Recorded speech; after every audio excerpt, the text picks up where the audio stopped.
Hi, everybody, and thank you for attending our uh, presentation today on the 7 guiding principles of equity-driven professional learning for gifted teachers.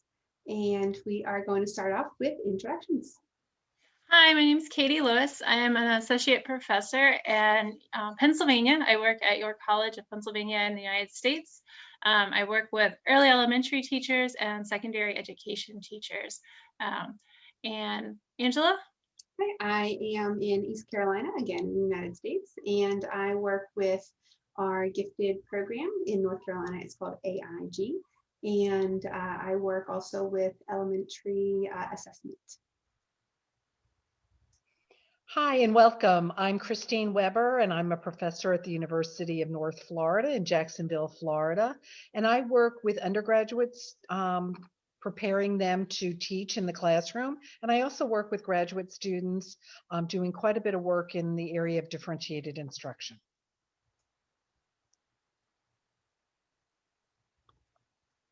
And we are going to start off with what is the need for the principles of equity-driven professional learning. And so here in the United States, what you may have heard of is a lot of movement around Black Lives Matter. And what you see here is a graphic of the different things that some people think Black Lives Matter means, and that is that Black lives rise above all other lives. And what realistically Black Lives Matter means is that Black lives matter as much as any other lives matter. And at the moment, what realistically we have in the United States is that Black lives matter drastically less than any other lives in the United States.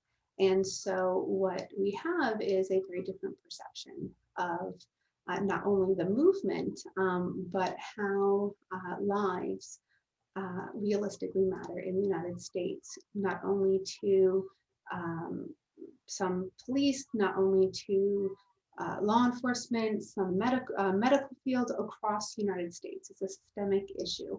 And this we know this is systemic racism, and this is across the board in the United States.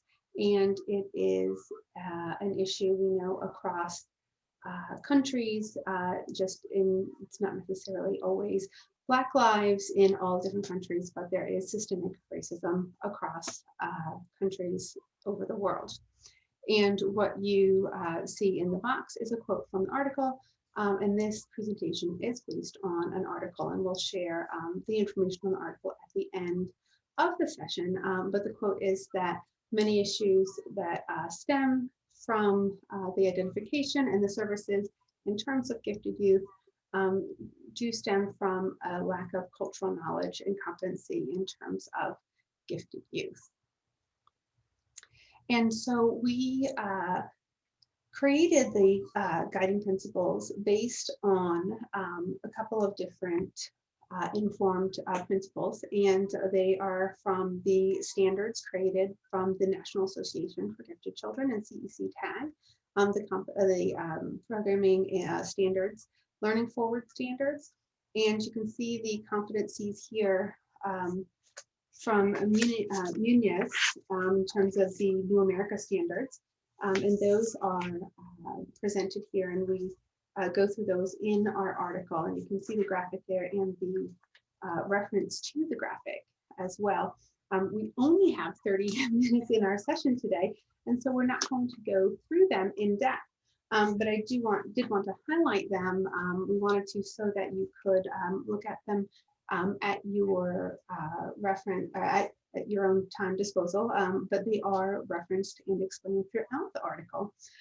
But because this is an international conference, we did want to also highlight some international principles in terms of culturally relevant teaching. And so what we have here are international principles, and this is from Geneva Gay's work. And this particular article is 2015. And so these are some international principles and beliefs in terms of what is true across international issues in terms of culturally responsive teaching. And Geneva Gray looked at things that are just true across the board in terms of general ideas and principles. And the first is beliefs and behaviors. And that's the idea that they are interactive.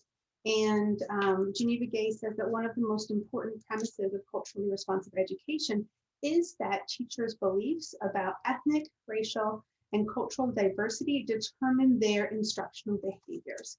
And this is absolutely true in what we have here in the United States. And what we'll see in these principles is one of the things we need to do is recognize ourselves first and to create this understanding and know ourselves.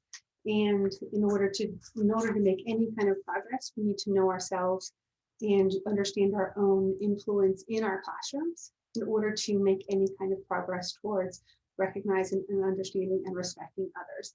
But we have to have that awareness of selves and understand how much we're bringing to the classroom. The second principle is culture counts in teaching and learning. And this second premise is that culture influences how and what children learn, both in and out of school, as well as how and what teachers teach. And again, this connects to how important what culture is and how what teachers bring into the classroom and how much it influences every aspect of both the children's daily lives in and out of the classroom, and how much culture influences what teachers say and do every day. The third aspect is the demographic imperative. And that's really looking at how we accomplish intended goals and the objectives of culturally responsive education. And that includes equity, excellence, justice for ethnically and racially diverse students. And that's increasingly challenging within any given nation, and even more so in this global context. And that part of the difficulty within all of this is due to the demographic complexity within and among the different nations. And that to date, multicultural education and culturally responsive teaching have been crafted as intra-national endeavors. So that when we deal with correcting the discriminatory ways that minoritized groups are treated in educational institutions and societies at large, we're looking within the nations rather than between nations. And that's something that this World Conference is really giving us a different lens at. And so it's something that we're really able to look at in a different way in a conference such as this, because it's more difficult to really identify and manage how minoritized constituencies in education are being affected because of how mobile and diversified the nations are because of the movement across the nations. And so that is really impacting how we understand the way the world is changing and the way we understand how everything is really, how everything is being, how it's being shaped in terms of the way cultural competency is moving as global. Comprehensiveness is the fourth bullet point, and that is the idea that in school achievement is more than academic, and it involves more than mastering subject matter, content knowledge. And there are many different reasons why ethnically diverse students aren't performing well in school. And there are many different types of worthy achievement that need to be cultivated by our students and by our teachers. And that to look at how we develop our students and how we meet our students' needs, it requires comprehensive and systemic knowledge, thoughts, and actions. And these are complemented by activated code of ethics heavily grounded in equality, justice, and empowerment. That it's not simply moving forward with simple strategies and simple actions. And finally, the last international principle is that plurality is fundamental. And this is that teaching diverse students well requires the use of a wide variety of instructional strategies, and that this is using multiple culturally diverse teaching methods and materials to achieve common learning outcomes. And so these are the international principles. Again, this is Geneva Gay in 2015. Another piece of grounding in terms of these principles of professional learning that we are presenting today is just the general principles of equity. And with equity, we identify this based on Paul Gorski's work, Gorski and Swalwell in 2015. And then in a further article, Gorski in 2019 identified equity literacy principles. And these are, one is the direct confrontation principle.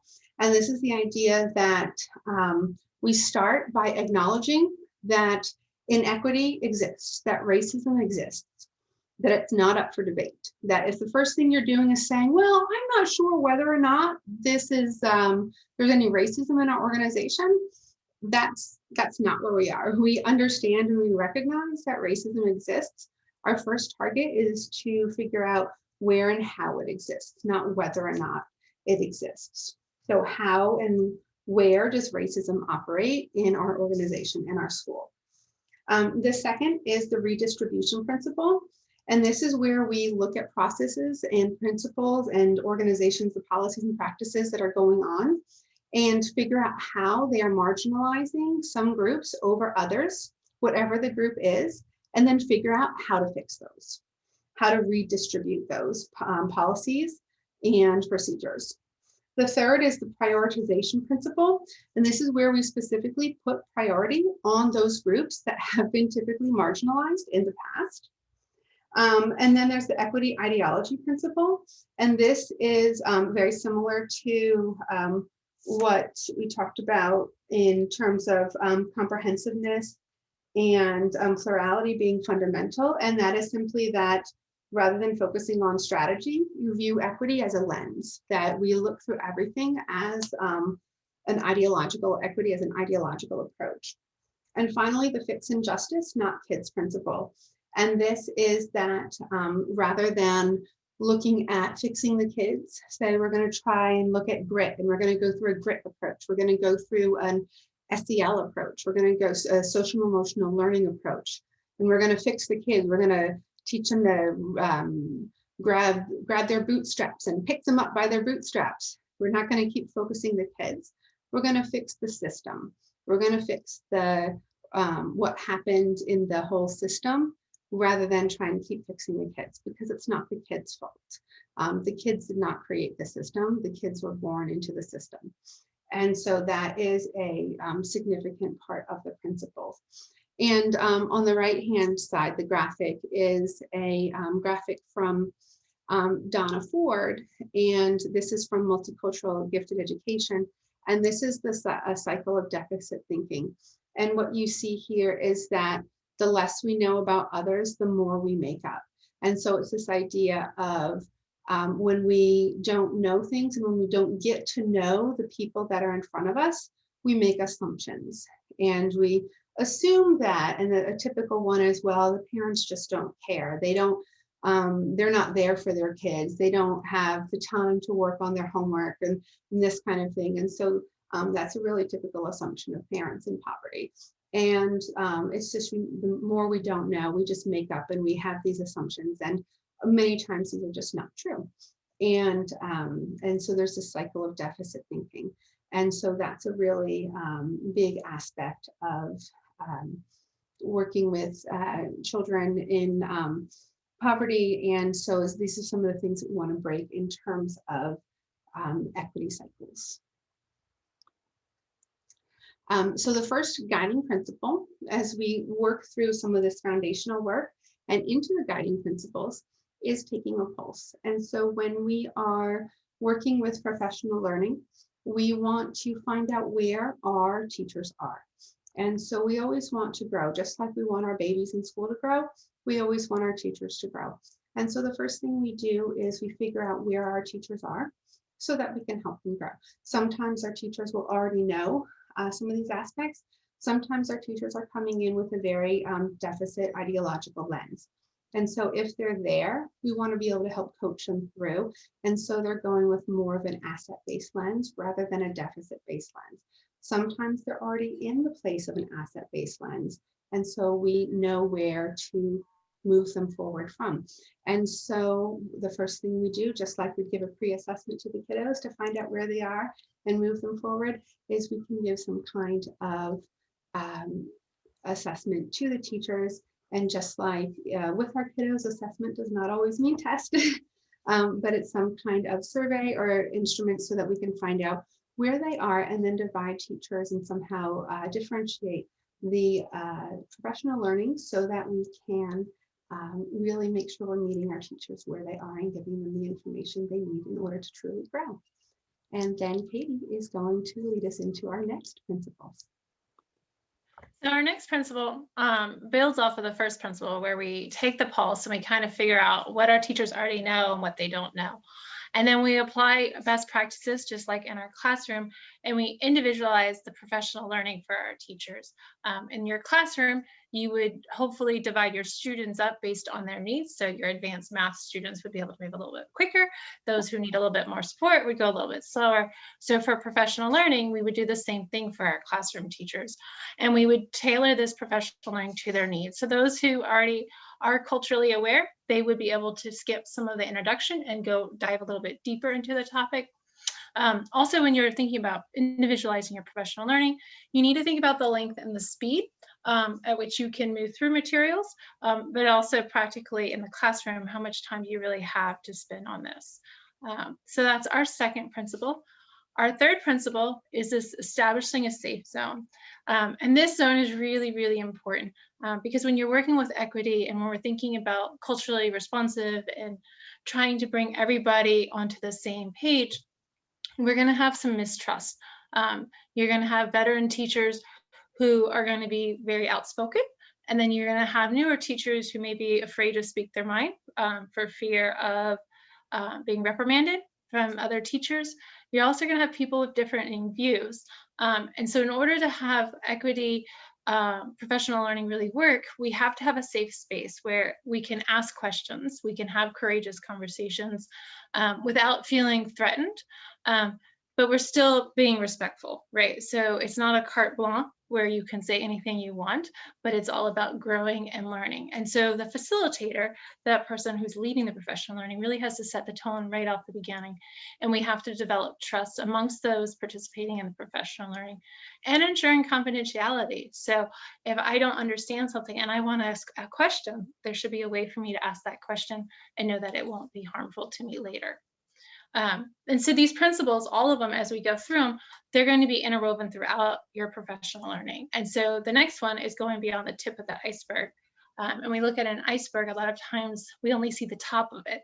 And we all know we got into a lot of trouble with the Titanic when we drove our ship and thought the iceberg was very small. In reality, the iceberg was very large underneath, and that caused the ship to sink.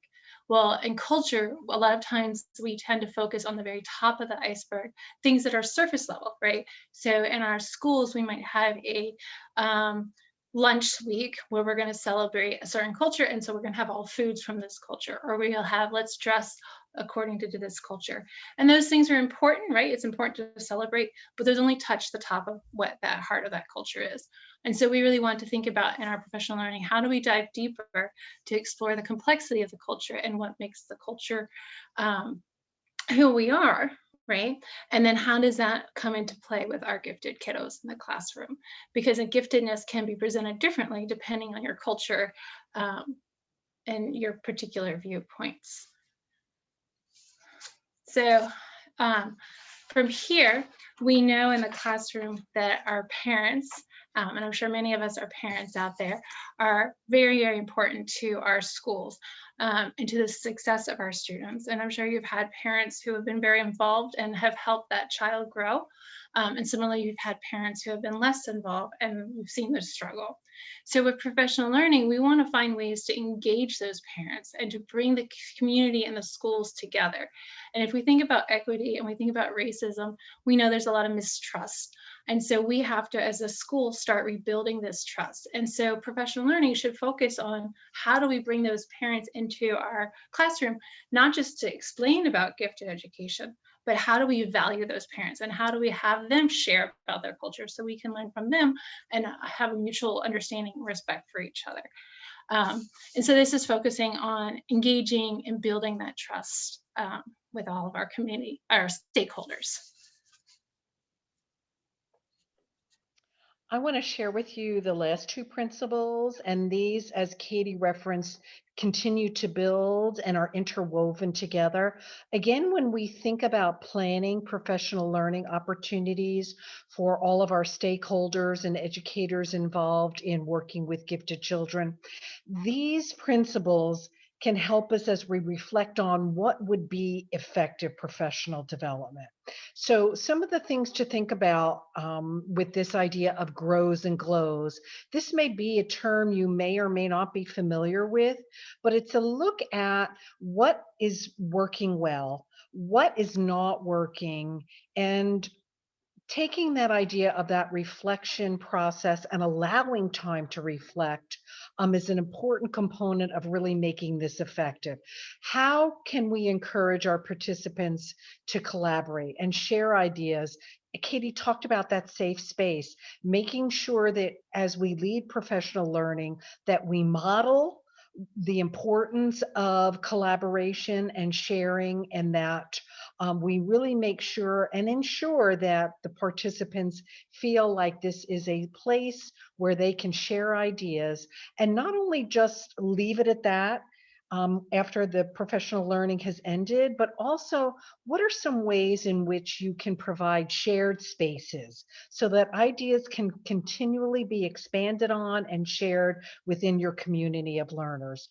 We also want to encourage any of our participants to share with available resources. And sometimes we work so closely within the field of gifted ed, and we work with educators and teachers that sometimes we might forget what a special education teacher or a teacher who might be have an area of expertise working with students from other languages and other cultures, what they can bring to the table. So it's so important to tap into those resources, explore what they are, and share them as a community of learners. One of the things too with this glows and grows is that we need to think about those misconceptions and how we, if we lead those professional learning sessions, can maybe redirect them or discuss the impact those misconceptions or even misunderstandings about gifted children. For example, one of the ideas that we share in the article of which this presentation is based is that sometimes we see gifted students who are assigned to work with other students who might be struggling. We might identify them as teacher helpers. So they're helping to take care of other students who might have particular needs. But we also need to stop and ask ourselves, is that the best use of that student's time? Sometimes I think we kind of follow these blindly. We've seen it done. We might have done it ourselves and not really thought about it. But do our gifted students need the opportunity to learn and grow as every other student in the class? How can we provide respectful opportunities and experiences so that their time is not used just only in mentoring? And there's nothing wrong with students helping other students some of the time, but identifying our top ability, our gifted students as those mentors. And remember, they haven't been trained in teaching strategies, so we want to be cautious about that. So be thinking about any of those misconceptions or misunderstandings that participants may have so that you can gently bring the discussion back to what's important and what gifted students need to be successful in your classroom. That safe environment Katie talked about, but that builds that sense of trust, and trust doesn't come within 1 hour of working in professional learning. It's something that builds over time and builds with you modeling as the facilitator that we can learn from each other and that we are a community of learners. This idea of engaging in those courageous conversations was mentioned too a little bit earlier, but it's so important. And we don't want teachers leaving like they can't say or ask something that they're unsure about, especially some of our teachers who are new to the field or even new to working with gifted students. So we want to be very careful that we think about those key questions or guiding questions or purposeful questions that we can use to help set the direction of the discussions, especially if they are around topics that are very sensitive. Angela talked a bit about that at the beginning of our session. So we want to be very cautious about purposefully identifying where it is we need to go with those conversations so that there is a safe environment. And using questions as part of the discussion can help us also make sure that we use an equitable lens. We want to make sure that we do encourage debate, healthy debate, discussion. We plan for time to reflect because you cannot dive deeply into some of these topics that deal with equity and racism if we don't plan time to have reflections and in-depth discussions. And if we want to develop our understanding of cultural awareness, and remember, we do that because we want to ignite change if needed in perceptions and belief. So we want to make sure that we provide those kind of opportunities. And if we don't ask ourselves and our participants about our understandings of a culture's beliefs or traditions and how that might impact how we view ourselves and others, then we may be missing the boat. If we don't ask our participants to think about how culture, tradition, and beliefs impacts the way we teach, then we may be missing the boat. So it's important that we help model those kinds of questions and opportunities within professional learning so that our participants have the opportunities to engage in those courageous conversations. And again, the conversation should not end and stop during that allotted time for professional learning. We want to make sure that we think about professional learning as ongoing and sustained. That's the only way that we really can begin to impact change in practices and shifts in personal and systemic beliefs. One-time shots aren't going to do it. Continuous conversations, other opportunities, other experiences in the classroom, real-time discussions are important. So how, as a professional learning facilitator, can you facilitate your opportunities of working with stakeholders and other educators so that these 7 principles can be emphasized and used as a focus for planning effective professional learning? So that's something for us all to think about.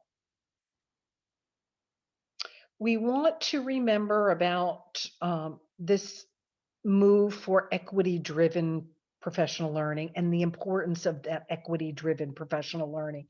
And that idea of training teachers in culturally responsive pedagogy. And what does that look like? So that's something that you need to think about in your own country or your own community, in your own culture. In the US, we have the Bill of Rights for Gifted Students of Color, which can be found at the website listed, which may be a place to start, or even a jumping off point for you to discuss what that might look like in your own country or within your own community. And the fact that you're here, you are interested in those 7 guiding principles tells us you want to be thinking about having that lens, that more equity driven lens when you're planning your professional learning. So think back to how you might apply these when you begin planning in the future any of your professional learning opportunities related to educating and improving the success of gifted children in your classrooms.